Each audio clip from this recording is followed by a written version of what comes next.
Restoring men and history. Today we're going to go over Knights codes. And why are we going to do that? Because it's important. Back then they talked about virtues, and it's important for men to have virtues. Valor, loyalty, honor. These knights also had a larger purpose than themselves. Internally they had a direction. They lived by a code. If you have a code to live by, that can make decisions easier, and it can make it more difficult because you have a code, right? All men are imperfect, but having a code gives you a way to make decisions, a way to live your life. Virtues like loyalty.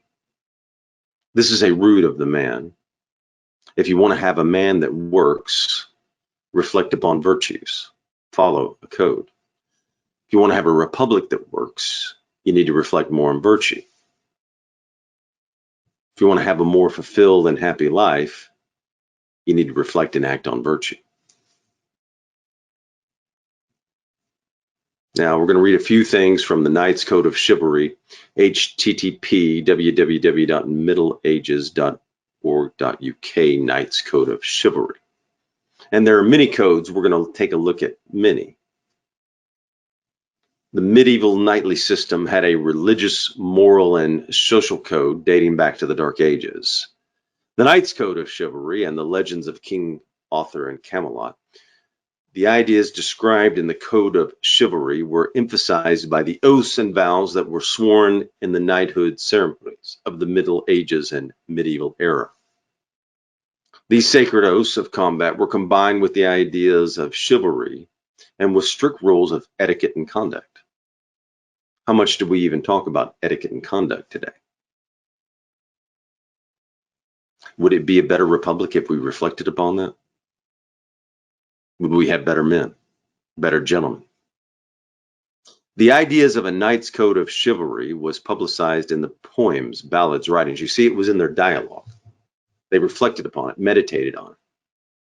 Wandering minstrels of the Middle Ages sang these ballads, and they memorized these long poems.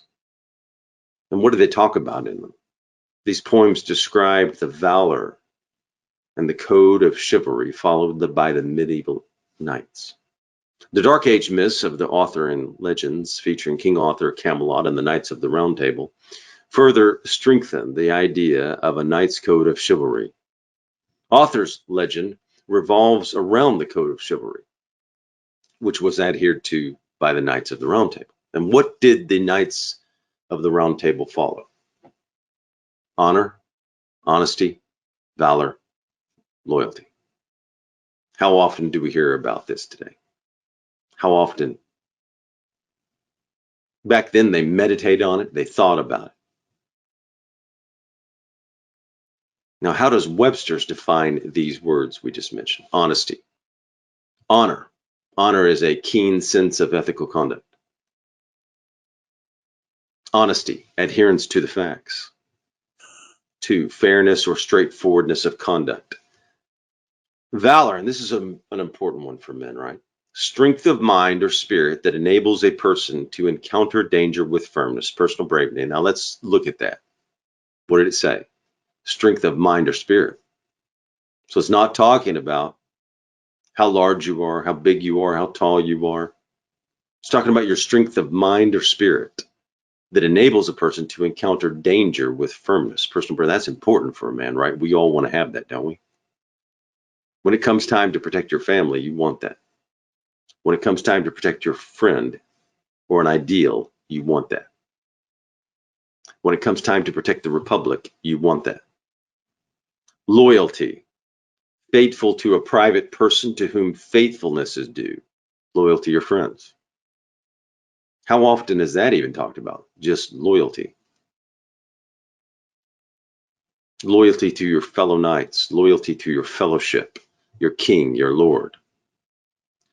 Faithful to a cause, ideal, custom, institution, or product. Do you reflect upon this? Do you think about it? Do you contemplate it? If you lived with these virtues, could it lead to a better and more manly life, a more gentlemanly life, a happier and more fulfilling life?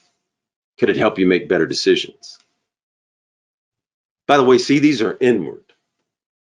They have nothing to do with material possessions. You can control them too. You can't control everything in life, but you can control how much valor you have, how much loyalty you have, and no one can take that away from you. Money has wings, it can fly away. Material possessions can be gone, but these you control. Loyalty, how are you loyal to your good friends? Are you loyal to your fellowship? How much do we value a man who has honor? How much do we value a friend who is loyal?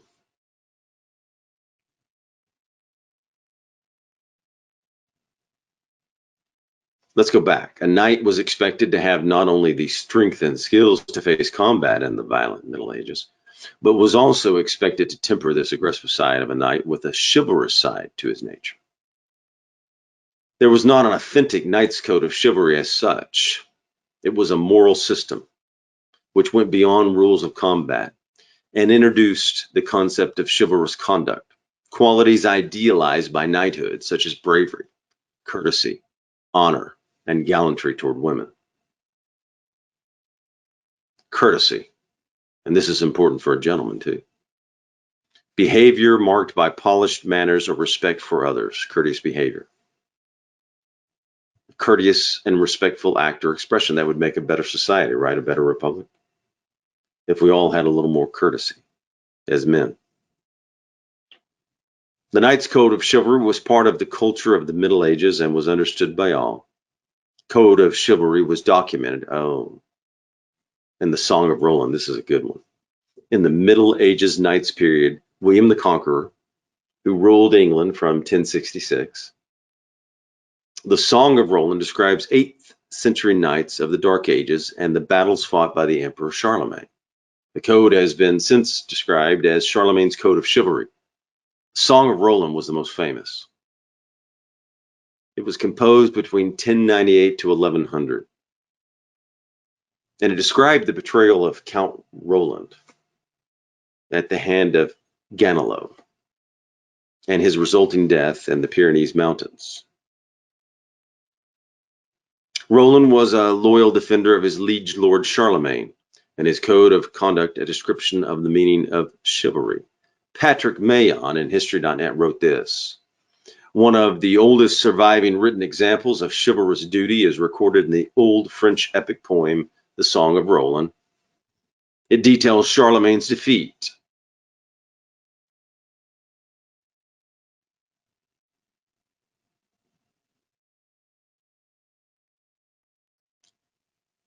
of another army during his expedition into Spain, which began in 778 AD. Roland leads the rear guard and is ambushed as they're crossing the Pyrenees Mountains after he's betrayed by his stepfather. Roland is one of the main characters in this poem who bravely dies on the battlefield in service to what? Larger purpose than himself, to God and his country. Now notice he's dying for a higher purpose than himself. See what they were focused on back then? Now before the battle, he knows that he can just blow his horn. He could alert Charlemagne and his army would come to save him. Instead, he and his men faced the enemy against all odds instead of risking the lives of Charlemagne and his men. Sacrifice, right?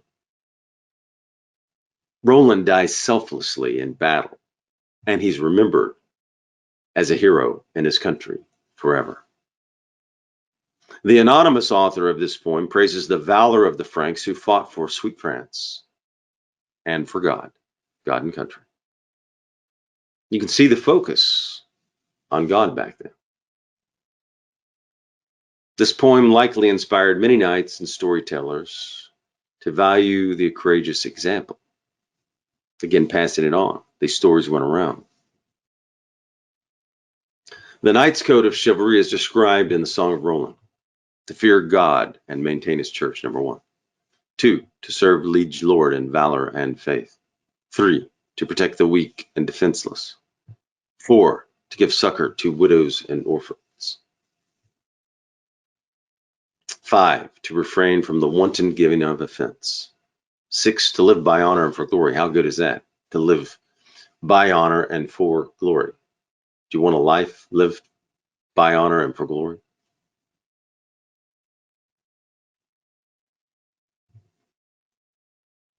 How many people do that today? What would the nation look like if we not only reflected upon it, but acted on it? Notice the focus isn't on material wealth, but inner wealth. 7, and here it comes, to despise pecuniary reward. And pecuniary means consisting of or measured in money. So think of all these virtues today that we're reflecting upon. They have nothing to do with material wealth. 8, to fight for the welfare of all. 9, to obey those placed in authority. 10, this is a good one, especially for men, to guard the honor of fellow knights. Now, this is an enormous one today. Are you guarding the honor of your friends? You guarding the honor of your fellowship, your fellow knights? You know them the best. Maybe you've sat with them every month for hours and hours, and you know the man across from you, and you know your friends better than someone else who attacks them or a media who attacks them.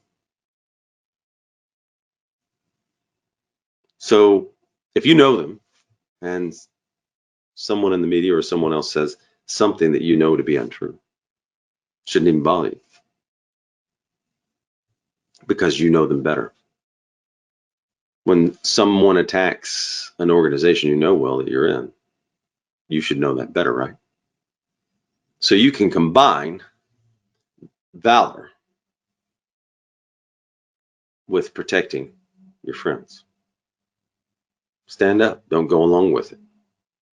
Stand up for your friends and fellow knights when they're under attack. Come alongside them.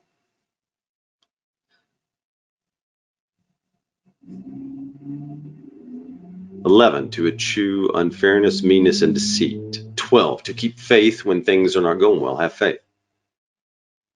You know you're going to have many bad days in life. So when they aren't going well, have faith that if you keep going and keep taking action, you will come back.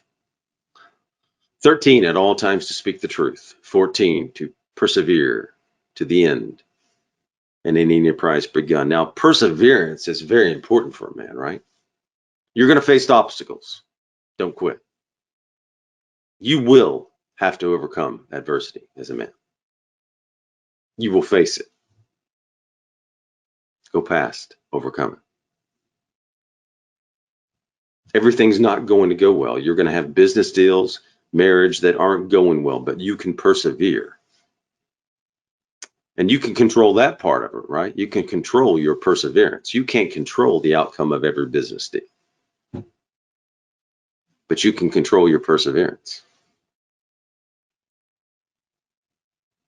15, to respect the honor of women.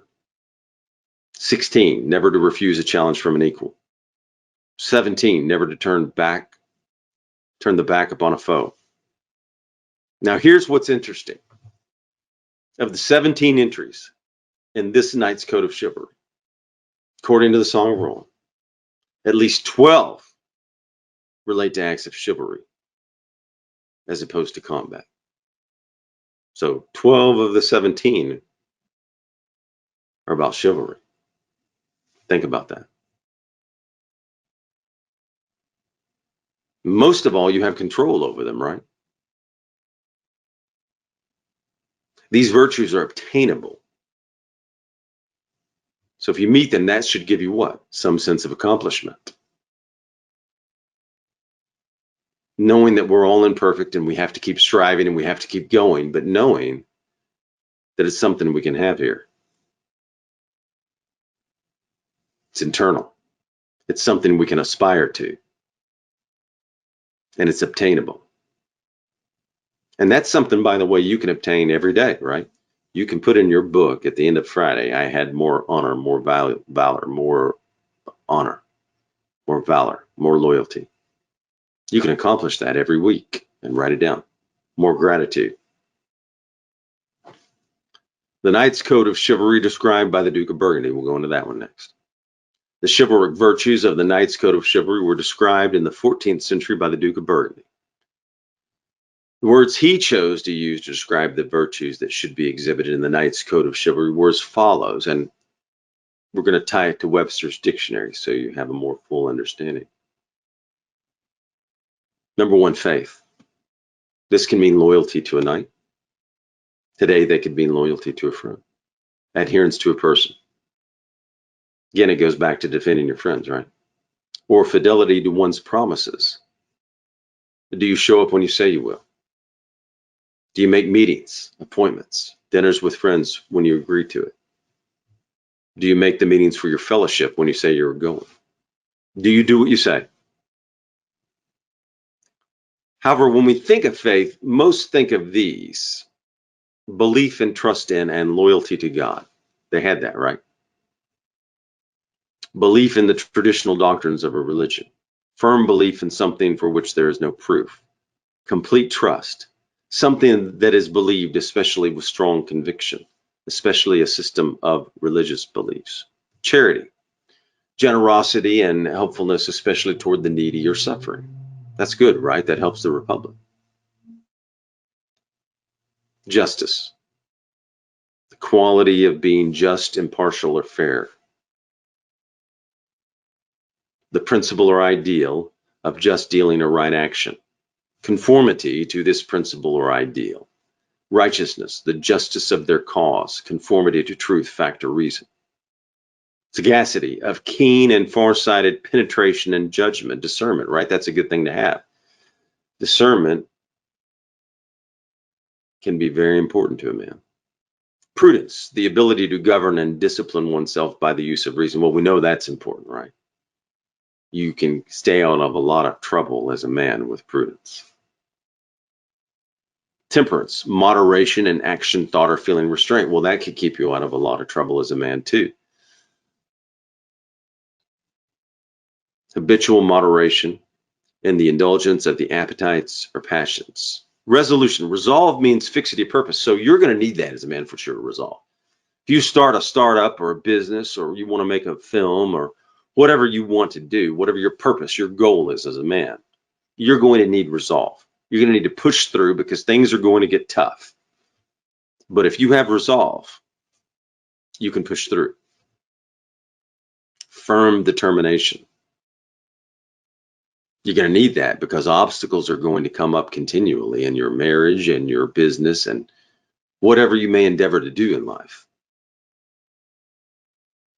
Resolve to read every day. Resolve to continue in your business. If you have a goal of making a movie, are you going to have resolve for all the obstacles and problems that come up? Are you going to carry through the marriage and all the problems that come up through the years and years and years? Especially if you try to do a startup, right? There are going to be many, many problems you're going to encounter and have to overcome.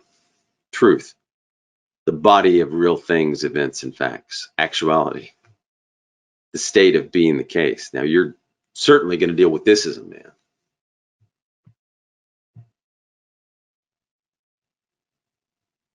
A transcendent, fundamental, or spiritual reality. A judgment, proposition, or idea that is true or accepted as true.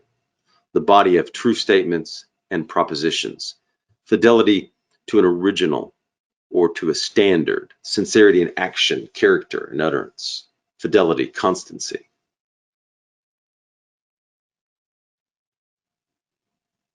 So again, with truth, you might have to combine that with valor today, because truth is under attack. Absolute truths, self-evident truths are under attack today. So you as a man will have to defend Western civilization with the truth and stand up with valor and probably be attacked for it and be willing to overcome and continue on in pursuit of the truth and in standing for the truth. Because today the truth is under attack, right, gentlemen? Liberality, generosity is good, right? It's good to be generous. Diligence, steady, earnest, and energetic effort, devoted and painstaking work. So you may not like everything you do, or are doing. But diligence can pay off. Hope, desire accompanied by an expectation of or belief in fulfillment. Valor, he has valor on here, and we know as men we need and want valor. It's a manly virtue. Strength of mind or spirit that enables a person to encounter danger with firmness. It's okay to read it again. Strength of mind or spirit that enables a person to encounter danger with firmness. And remember, strength of mind or spirit. It's not about your material possessions. It's not about your position. It's about your strength of mind or spirit, which you will need to advance the truth today. All right, this is from Barren Age. We'll go into Barren Age. Now, I've read different codes from all over the place. We're just picking some today. Barren Age has this. The second, the exhortation of 800 AD issued by Charlemagne in the year he became emperor. Now, he came up with this: love God Almighty with all your heart and all your powers. Love your neighbor as yourself. Now, that's a good one, right? How great would the country be if we all loved our neighbor as ourselves? Give alms to the poor as you are able. Entertain strangers. Visit the sick. Be merciful to prisoners. Do ill to no man, nor consent unto such as do. For the receiver is as bad as the thief. Forgive as ye hope to be forgiven. Help the oppressed. Defend the cause of the widow and orphan. Render righteous judgment. Do not consent to any wrong. Persevere not in wrath. So, persevere, but not in wrath. And it'll probably help you do a better job too, because wrath's not going to help you complete that goal probably. Shun excess in eating and drinking. Be humble and kind. We don't talk about a lot today in society. Be humble and kind. But isn't that a good thing, to be humble and kind? Serve your liege lord faithfully. Do not steal. Do not perjure yourself, nor let others do so. Envy, hatred, and violence separate men from the kingdom of God. Defend the church and promote her cause. Now, so right there, you heard something different. We've been reflecting upon virtues, and there's some vices came up. So as a man, you want to do what? You want to increase in virtues and decrease in vices, right? If you want more success, increase in the virtues, focus on the virtues, reflect upon the good. We've talked a lot about virtues.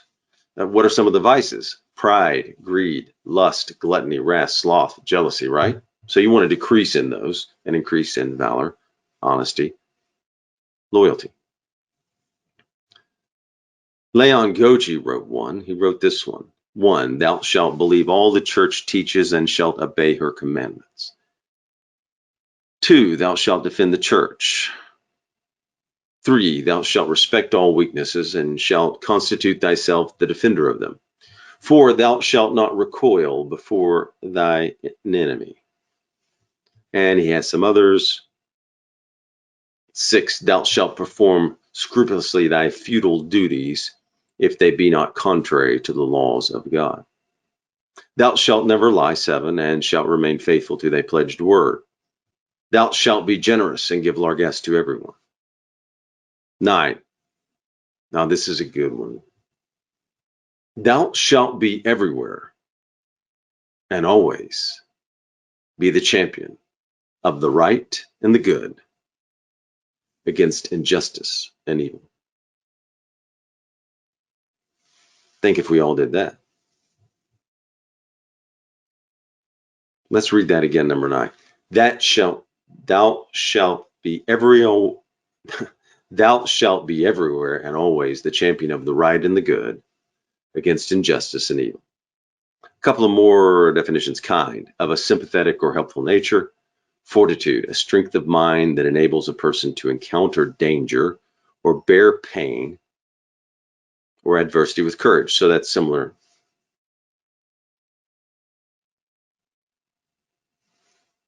to courage, which is what? Mental or moral strength to venture, persevere, and withstand danger, fear, or difficulty. And valor was what?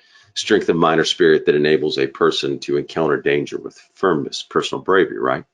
Selfless, having no concern for self. Humility, and we could go through examples of these. Humility, freedom from pride or arrogance. George Washington had it. Freedom from pride or arrogance. Gratitude. Grateful is appreciative of benefits received. And here's the thing about gratitude. If you're feeling down or depressed or upset, you take out a piece of paper and you write down 5 things you're grateful for every morning. And it may help you with some of that sadness, depression, loneliness, anxiety that you experience as men in this society. All of these could help you if you reflect upon these. So you get from all these codes that we read today, you get what? A glimpse of what they reflected upon in their times and what they were focused on. And remember the knight in the story? He had some concern for himself, but what was his main concern? His main concern was for what? His fellow knights, God, his Lord Liege. See, these knights in that story lived for a larger purpose than himself, and so did he. They had enormous purposes, lots of purposes. Code, God, Lord Liege. What is your code? What is larger than you? What is your purpose? Do you want happiness? Have a code, or God, or both. Something larger than yourself. You want happiness? Live with virtues. You want to make better decisions? Live by a code that guides you. Live for a larger purpose than yourself. The man in the poem, he had virtue and a code, and God. He was selfless and not just about himself. He thought of what? His fellowship, his fellow knights, and his Lord Liege and God. He was concerned for their safety. He demonstrated loyalty and courage. He had virtue and he lived that code. He lived it.